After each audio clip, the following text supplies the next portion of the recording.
So warm. Jesus, sweating out my eyeballs. Yes, guys, welcome back to the Cannon podcast, and it is a big one today. Today we are talking Bruno Guimarães on our scouting this week. We've just done an hour, as we always do, looking at clips of Bruno on Y-Scout. So if you want to go check that out, you can check that out for free from the link in the description on Patreon or also on YouTube members. So yeah, if you want to go check us sort of talking about the player with sort of clips and in depth and looking at how terrible Bruno Guimarães is, we did that there. But we'll be talking the deal, we'll be talking stats, we'll be talking tactics board, etc. as always on YouTube. Bruno Guimarães, George. I'm sure people do know who he is, but if you, for some reason, live under a rock and you absolutely don't, he is a player for Newcastle, of course, aged 26 years of age. He's 26 until he turns 27. Played for Lyon before. He had a release clause, I'm correct in saying, until recently. Yeah, I think it's expired. It was the £100 million release clause that you could pay across 3 different payments, I believe. There you go. I love that we knew that. And his contract expires in 2028. Yeah, so we just had a look at him. Sort of overall, George, I think there's lots to like about Bruno, right? There's lots to like. I think in terms of sort of relation to Arsenal, we could talk about the deal, we could talk about the profile and how he'd fit in a little bit later. But let's just start with the positives. What do we like about Bruno? I think he's incredibly creative. People don't give him the credit for the creativity. His recognition of space and where to find where the team needs to go to get up the pitch are brilliant. His pace of pass, his ability to kind of brush the ball with confidence between the lines, especially attacking that full back to center back channel. You'll find that a lot with Bruno, although he has a tendency to do it from the right hand side. He does like that slip ball in the channel between the fullback and the center back. He does also have a brilliant disguised pass between the lines. He can receive it under pressure and then slip you in.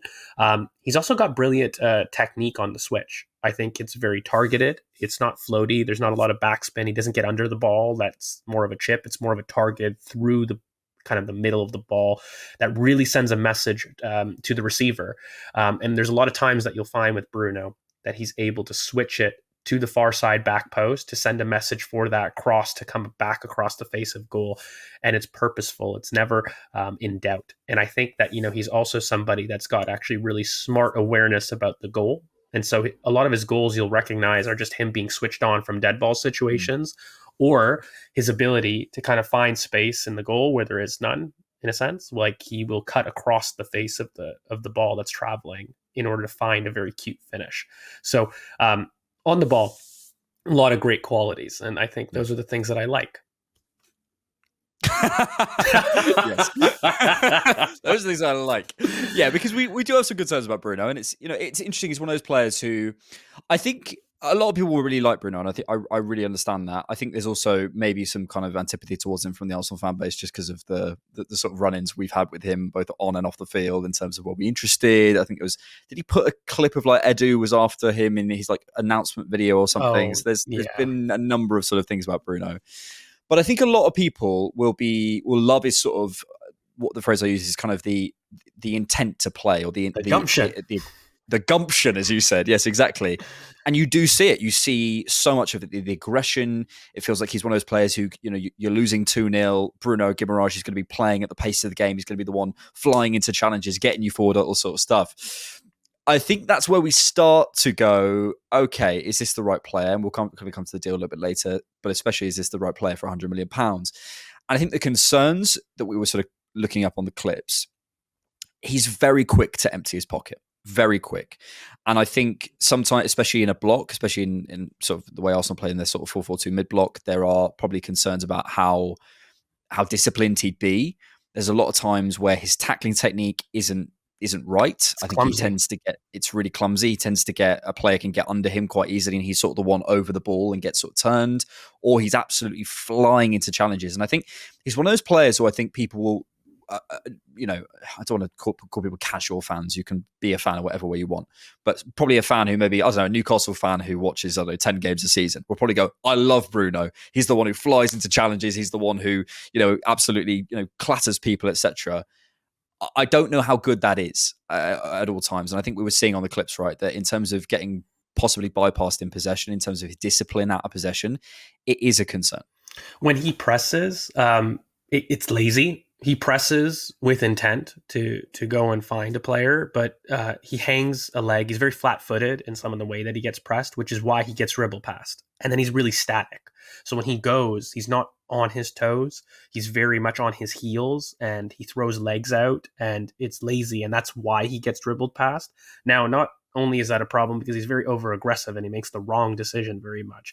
And by him leaving and vacating a zone, he very often, and we saw that in the clips, he leaves the center completely open for a central pass, which from an Arsenal perspective is really poor because we press both in a zonal and a man-to-man fashion, and Bruno presses for himself. He presses so that he can hunt, not so that the team can win the ball back. And that can be a really big issue. The tackling technique, you kind of made reference to it. It's lazy. It's not something that he goes for the ball. He goes for the man. And there's many times that, despite having control of the situation, he will choose to clobber his opponent in order to leave one on him. And there's a part of fans that will like that. Yeah. I don't like it because he does it when we're conceding, when we're drawing, and he gives away needless fouls and he gives away needless momentum to the opposition when he does those things. And that for me is not the controlled aggression that we'll need in a double pivot, by the way. Yeah. But I wanted to end on this really quickly before we go into the stats. The one last issue is that compatibility with Martin Odegaard. For all the benefits that you get with a Bruno Guimarães, he's not a 10. He very much is an 8, and his creativity comes from deeper zones. And the success with his deeper passing ranges is brilliant. You see it, but he's not going to be like a middle third controller with Odegaard, who also wants to be a middle third controller. There could be some competitive kind of contest for role here in the team. Yeah. And I think we should come on to that in the tactics. I kind of want to look at what he could be and specifically how he'd actually fit in. Let's look at the stats then. I think what you see in the stats is a player who there's so much to like about Bruno. And we often we talk about players who we like on the scouting, and that's fine. And there is so much to like about Bruno. In terms of the overall profile, I'm just going to go through this. Obviously, this is FBref compared to the top 5 leagues and other midfielders in the top 5 leagues. Bruno is a really brilliant player, especially in terms of, as George was saying, the sort of the creativity. I think we often think about creativity, coming from sort of the edge of the box on the D. Maybe they're playing those sort of cute passes in, or the sort of the balls around the back of the defenders. Actually, I think Bruno, his best creativity, I think, is from a little bit deeper, as you were kind of mentioning, and the creativity from there, from that kind of 6-8 position, is really impressive. And as we're going through, you're seeing, there's positives, there's negatives, there's sort of poor stats, there's better stats.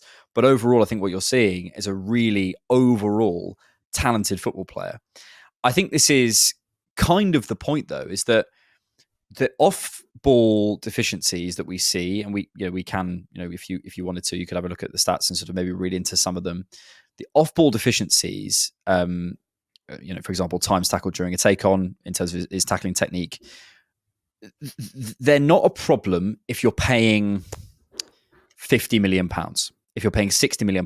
And this is a player that I think, George, I don't know how you feel, but this is a player who, if we're paying that sort of money for him, you go, okay, you can work with the off-ball deficiencies. You can talk to him. If he's 22 years old, you can say to him, okay, but this is a guy who's going to be 27 in November.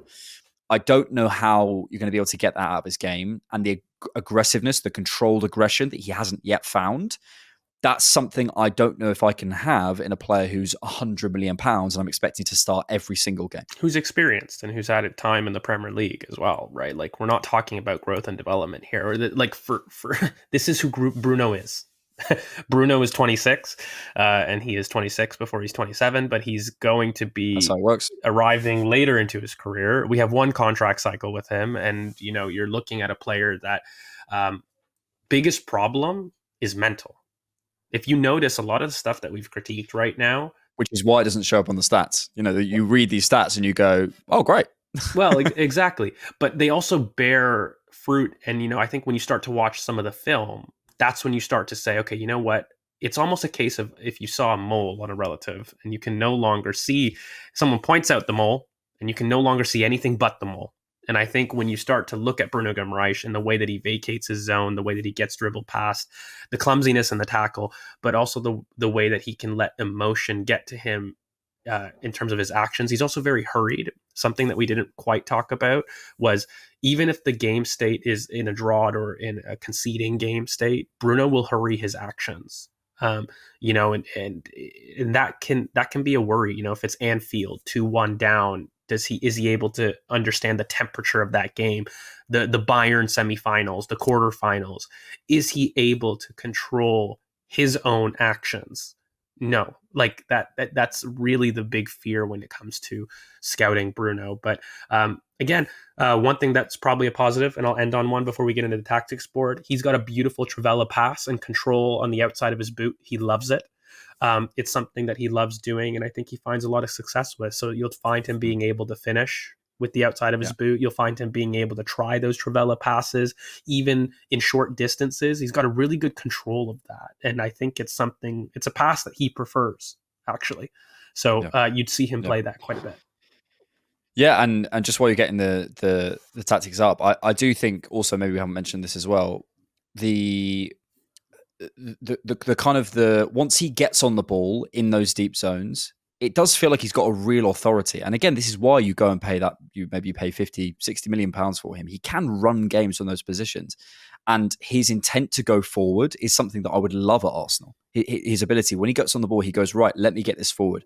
Would that suit Arsenal in terms of the runners in behind, in terms of without the Anthony Gordons or without the Isaks to fit? Can we make that happen at Arsenal and play off that? I don't know. But if you look back at the numbers, the through ball numbers, the progressive passing numbers, in terms of the intent to play forward, the thing that we loved about Yusuf Fofana, there is a bit of that with Bruno Guimarães. But let's look at this. So just talk us through it. So this is Bruno as an idea how he might fit in at Arsenal. Yeah, and I just thought I'd be very simple for everybody.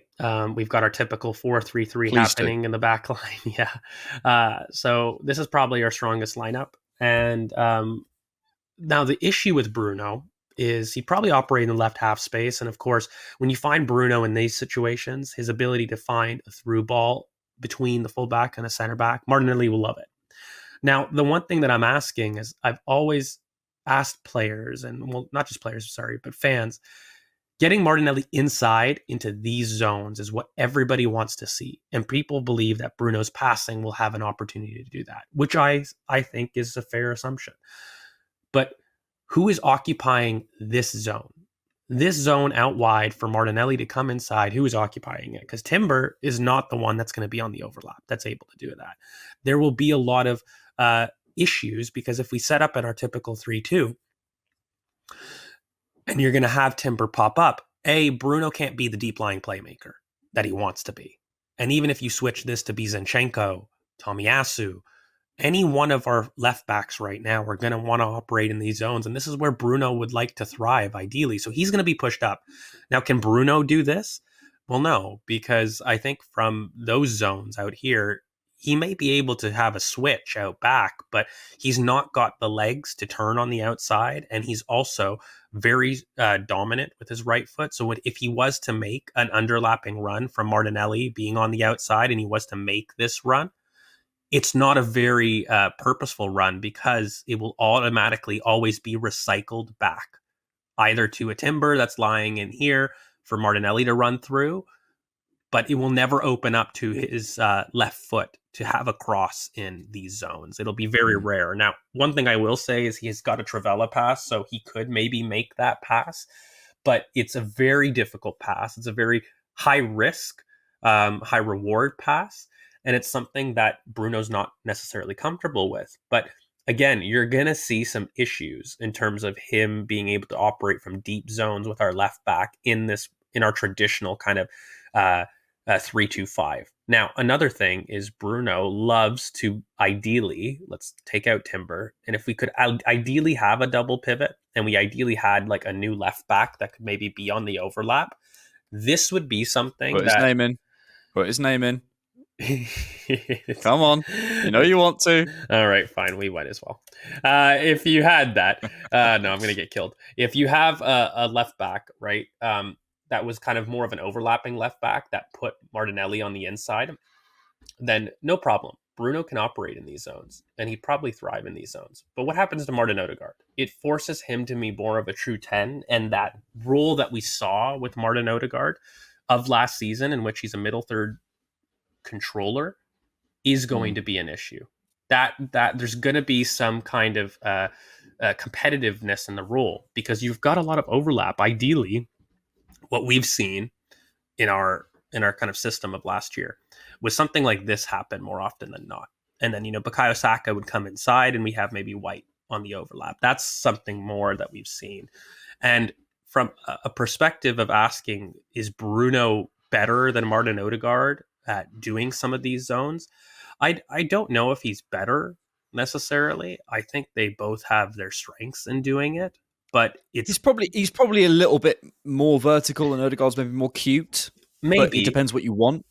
Well, exactly. I think Martin Odegaard's probably definitely more recycle first. I think Bruno would add some verticality in that role a little bit. But again, you're also asking yourself, who's this? We'd have to buy a left back to make him work. There's no strong foot overlap in our team to force Martinelli inside. And if you're asking yourself, even if we made this back to be Timber, right? Oh my God, me and my capitals. I will get it right, guys. Every time. But, say we were to kind of operate back here and we were to put Timber back where he needs to be. My one problem is he's not getting our winger inside, ideally. And it needs another purchase. And this is going to be the same case with any passing, deep lying playmaker that we do have, right? So it's going to be an issue. I think when we start to talk about Bruno, his fit and his when you buy £100 million, you buy a guarantee. And I don't mean a guarantee in terms of performance. I buy a guarantee in terms of making this team better. Rice changes the way that we approach out of possession play. I don't think that Bruno would change the way that we attack. We still would attack through cutbacks. We still would be able to attack with more authority. From a mid-block solution problem, you'll have a ball over the top. You'll have a through ball into the channels. You will have that. But Arsenal don't struggle getting the ball through the mid-block. What we struggle with is really having somebody to get on the end of those chances and make the right decisions, the final third decisions. Those are things that we struggle with. And then lastly, the left-hand side fluidity. I don't know how that's going to work in terms of providing a withholding option to get Martinelli inside. Without another purchase. Without another purchase, yes. Yeah. It feels like there's a world. Let's come to the deal, because it feels like there's a world in which you get a Bruno if it's £50 million. You've got a left back purchase. You want to play him maybe in certain games where you feel like those spaces and the sort of the control in the middle third will be ours, and we maybe need two in there. But even then, I'm looking at Martin Odegaard and I'm going, Bruno spends a lot of time on the right for Newcastle. In terms of the sort of the right half space, in terms of the crosses into the box, and those slip passes in behind or the through passes for Isak and Gordon tend to come from those zones as well. It just feels to me, again, and I'll come to you on the deal, but it feels to me like a player that people are going, this is clearly a very good player. He feels available. I've seen him turn a game around for Newcastle. I've seen him whack a few in from 30 yards. I see the passion. I see the aggression. I like what I see. Give it to me. That's what it feels like to me. And I see a lot of what it is. I see the quality on the ball. I don't think he's got loads of significant weaknesses apart from what we said about out of possession, which is a very significant weakness and a problem. So it's kind of a fundamental issue, I would suggest. But all round profile is pretty good. I just don't see A, how it fits in, and B, how it fits in for the type of money that Newcastle would want.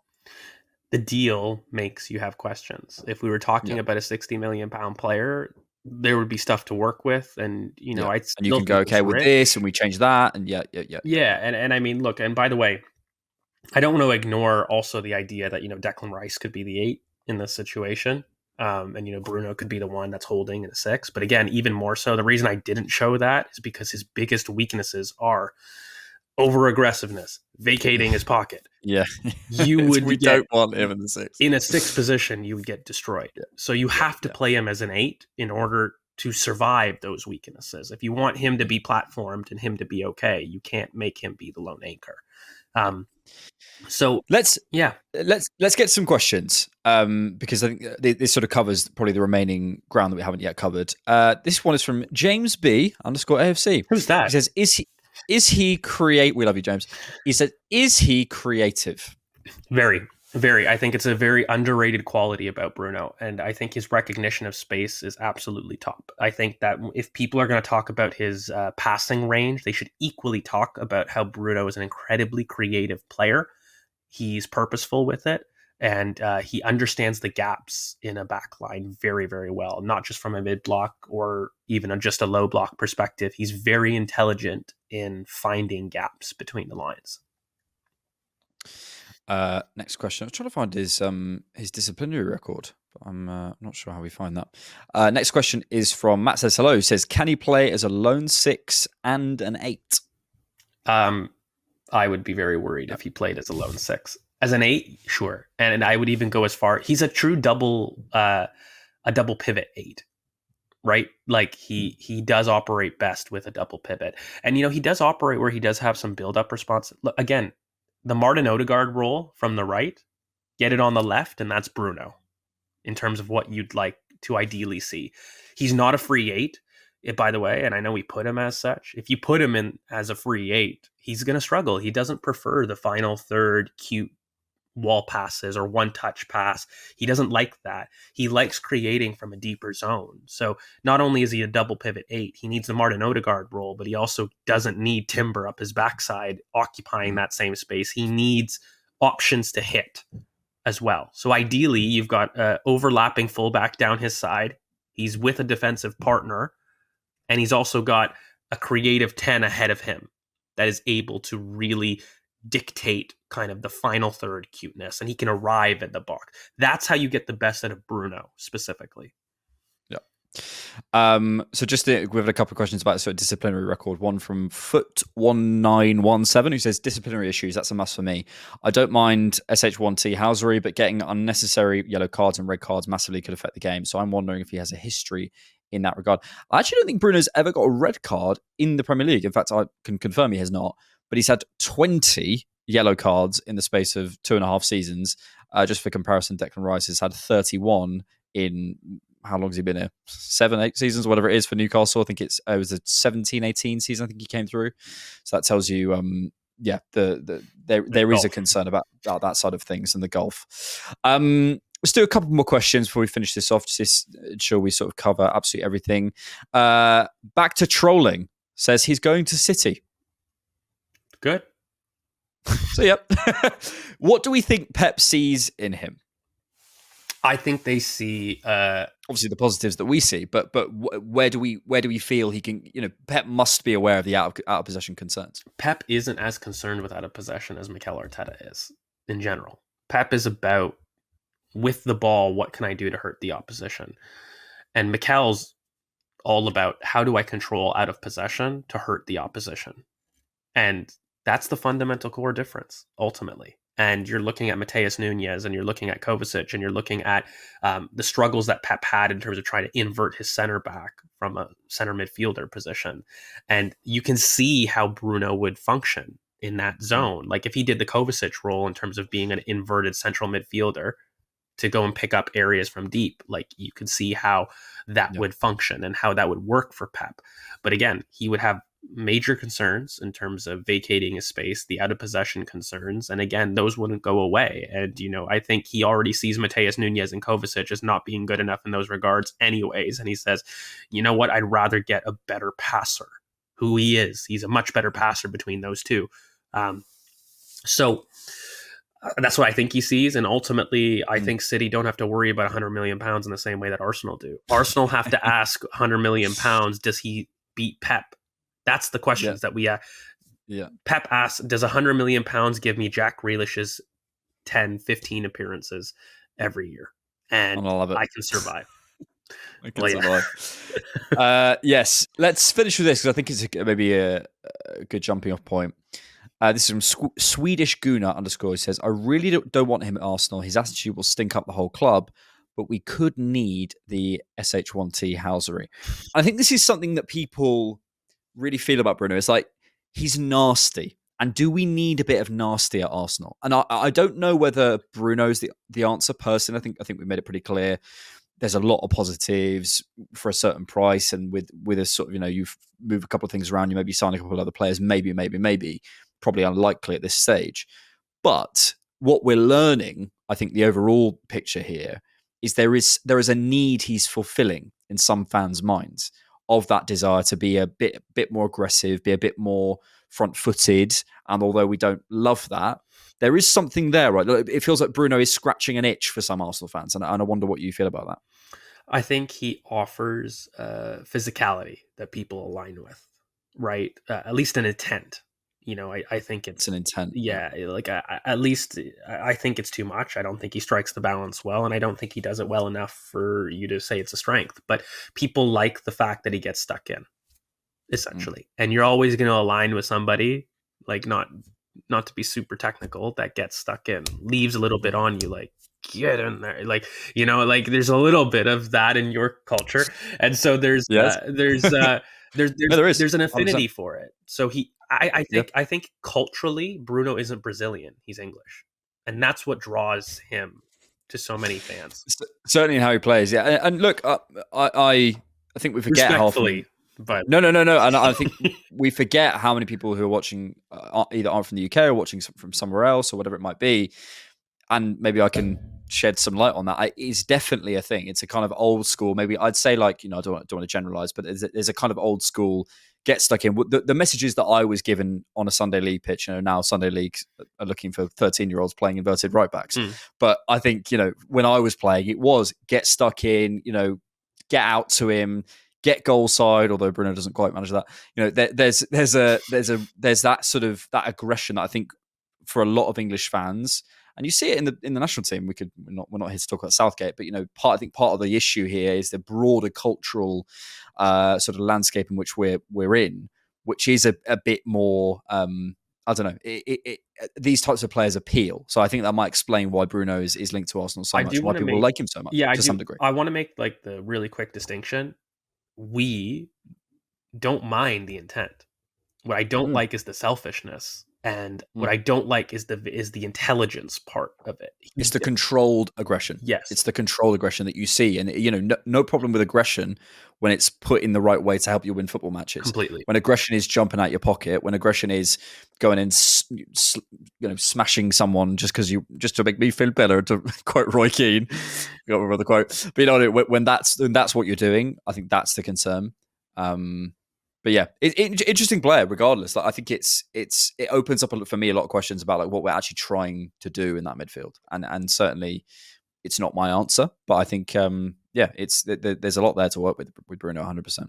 Yeah, I agree. I think there's some really good things that you like from the player. I think there's things that you don't like from the player, and I think ultimately, if we're talking again about a 60 million, 55 million pound asset, you're sitting there saying, okay, maybe, like, I'll listen with a little bit more intent, because that's not the level of financial outlay that means guarantee zero problems, changes your life.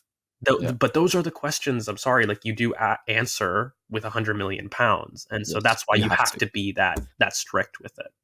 Unless you're City. Yeah, Unless it's unless you say.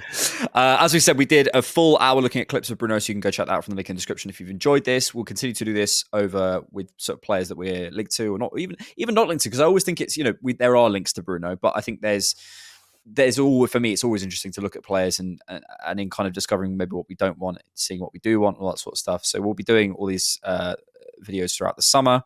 I think there was a link to a goalkeeper that came out today, so we're probably going to try and get a goalkeeping coach on at some point, so that hopefully you guys stick around for that, because they're their own little world. But yes, so we'll continue to do that. Let us know what you thought of this. Let us know any players you want us to cover.